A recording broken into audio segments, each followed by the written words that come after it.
एक गांव में सोमवती नाम की एक औरत रहा करती थी, जिसकी दो बहुएं थी, अनीता और पुष्पा। अनीता बड़ी बहू थी और पुष्पा छोटी बहू। अनीता की शादी को 1 साल हो गया था। अनीता का पति अक्सर शहर में रहा करता। पुष्पा की शादी को अभी 1 महीने ही हुए थे। पुष्पा बहू इधर आ। अभी आई माँ जी। पुष्पा अपने कमरे में से ऐसे ही बोलती है और फिर वो सोमवती के पास आती है। जी माँ जी, आपने मुझे बुलाया? देखो पुष्पा बेटी, आज तुम्हारी शादी को पूरा 1 महीना हो गया है। जी माँ जी। और 1 महीने में हमने तुम्हारा घर के कामों में हाथ तक नहीं लगवाया। हाँ माँ जी। आज से तुम अनीता बहू के घर के कामों में हाथ बटवाओगी। ठीक है माँ जी। घर के कामों में हाथ लगाने से पहले किचन में जाओ और कुछ मीठा बना लो। अनीता बहू तुम्हारी मदद कर देगी। हाँ हाँ देवरानी जी, मैं आपकी मदद कर दूंगी। चलो किचन में कुछ मीठा बना लो, फिर कुछ और काम कर लेना। ऐसा बोलकर सोमवती वहाँ से चली जाती है और अनीता और पुष्पा दोनों ही किचन में आ जाते हैं। ठीक है भाभी, मैं मीठे में क्या बनाऊं आप बता दीजिए। एक काम करो, तुम सूजी का हलवा बना लो, जल्दी भी बन जाएगा और आसान भी है। ठीक है भाभी, मैं हलवा बना देती हूँ। पुष्पा अपना हलवा बनाने में लग जाती है और अनीता अपने कामों में लग जाती है। ऐसे ही दिन बीतते हैं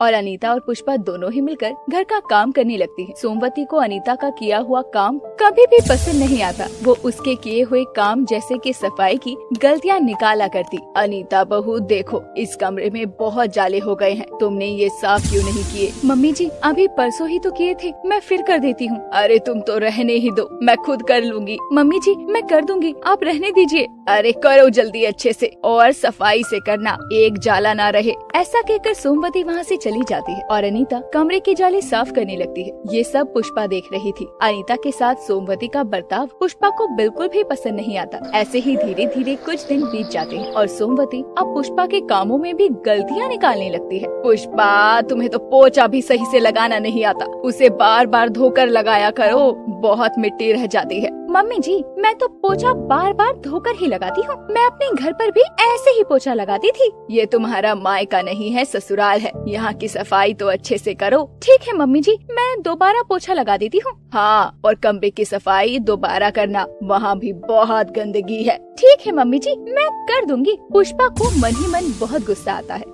ऐसे ही कई दिन बीत जाते हैं और दिवाली आने वाली होती है। तभी सोमवती अपनी बहुओं से कहती है, अरे अनीता, पुष्पा, कहाँ हो तुम दोनों? जी मम्मी जी, आ रही हूँ अभी। ये पुष्पा बहू तो एक बार में सुनती ही नहीं है। पुष्पा, कहाँ हो तुम? जी मम्मी जी, बोलिए, मैं आ गई। ये अनीता बहू कहाँ रह गई? अनीता आ रही है कि नहीं? अनीता जल्दी से सोमवती के पास आती है। जी मम्मी जी, बताइए क्या हुआ? दिवाली आ रही है और पूरे मोहल्ले में सभी घरों की सफाई हो गई है, सभी के घर चमचमा रहे हैं। अच्छा मम्मी जी, तो हमारे घर की सफाई क्यों नहीं हुई है अभी तक? मम्मी जी, सफाई का क्या है, सफाई तो हो ही जाएगी। दिवाली के बाद सफाई करोगी क्या? नहीं मम्मी जी, दिवाली से पहले ही सारी सफाई करेंगे। ठीक है, तो कल से सफाई शुरू हो जानी चाहिए। दिवाली में दिन ही कितने रह गए हैं। ठीक है मम्मी जी, कल से हम शुरू कर देंगे सफाई। सबकी बहू ने दिवाली की सफाई कब की खत्म कर दी, अभी हमारे यहाँ शुरू भी नहीं हुई। हम जितनी भी सफाई रोजाना करते हैं ना, उतनी कोई मोहल्ले में भी नहीं करता होगा मम्मी जी। तो सफाई रोज नहीं करोगी तो क्या गंदगी में रहना है? मेरे कहने का मतलब ये नहीं था, मैं तो बस ये कह रही थी, आप दूसरों की बहू का कंपैरिजन हमसे ना करिए। पुष्पा, बहुत ज्यादा मत बोला करो, तो जाओ सफाई शुरू करो। ठीक है मम्मी जी।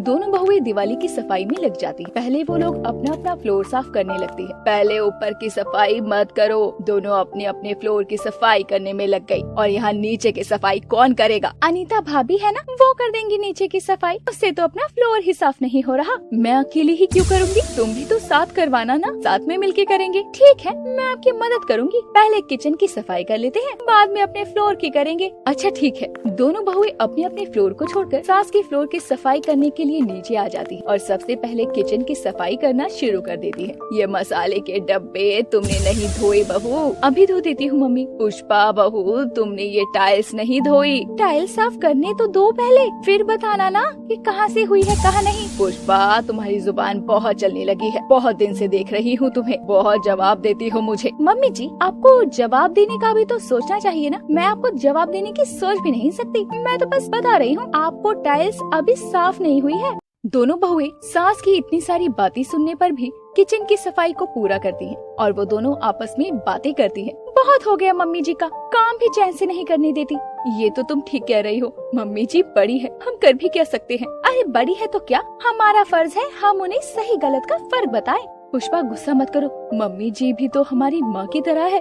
भाभी जी अब आप सुनिए, अगर इनकी खुद की बेटी होती तो क्या वो उनसे इतना काम करवाती? ये बात तो तुम ठीक कह रही हो, हम इतना काम करते हैं फिर भी मम्मी जी को पसंद नहीं आता। वो कहीं ना कहीं कुछ ना कुछ गलती निकाल ही देती है। आपसे मम्मी जी ऐसा नहीं करेंगी। पर कैसे?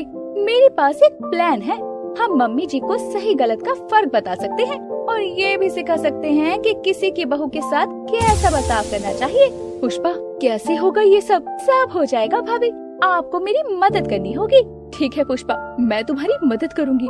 पुष्पा अनीता को बताती है कि मम्मी जी को जो भी काम वो बोले उसका उल्टा ही करना है। ऐसे में उन्हें समझ आएगा कि क्या सही है और क्या गलत है और दोनों बहुएं मिलकर ऐसा ही करने लगती हैं। जो भी सोमवती उन्हें काम करने को बोलती वो उसका उल्टा ही करती।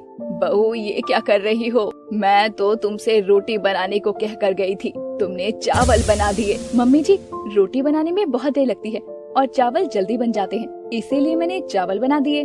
और पुष्पा बहू, मैंने तुमसे कहा था कि मेरे कमरे में झाड़ू लगा दो और तुमने और कूड़ा फैला दिया। क्या हो गया है तुम दोनों को?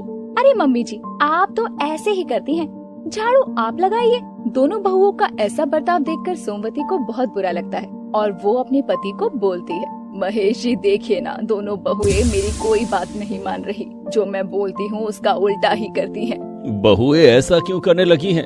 एक तो कोई काम ठीक से नहीं करती और उल्टे काम करने लगी हैं। पता नहीं आजकल की बहुओं को क्या हो गया है। मैं बात करता हूँ इनसे। महेश अपनी दोनों बहुओं को बुलाता है। अनीता और पुष्पा दोनों ही इधर आओ, मुझे तुमसे कुछ बात करनी है। अनीता और पुष्पा दोनों अपने ससुर की आवाज सुनकर जल्दी से आ जाती हैं। जी पापा जी बताइए क्या काम है, आपने हमें बुलाया पापा जी?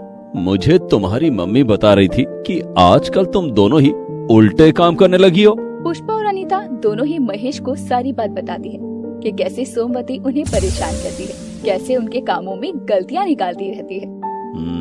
मैं समझ गया, तुम परेशान मत हो, तुम्हारी मम्मी से बात करता हूँ। ये आदत उसकी गलत है। पापा जी आपको बात करनी चाहिए। महेश सोमवती को बुलाता है और उसे वो पुष्पा और अनीता की सारी बातें बताता है। ये सब सुनकर सोमवती को थोड़ा बुरा लगता है और उसे समझ आता है कि उसकी बहुएं ऐसा क्यों कर रही थी। फिर सोमवती दोनों ही बहुओं से माफी मांगती है। अनीता और पुष्पा मुझे माफ कर दो, मैंने तुम्हारे साथ गलत किया। मम्मी जी आपको माफी मांगने की कोई जरूरत नहीं है, आप तो हमारी माँ समान है। मम्मी जी आपको अपनी गलती का एहसास हो गया, यही हमारे लिए काफी है, आप माफी मत मांगिए।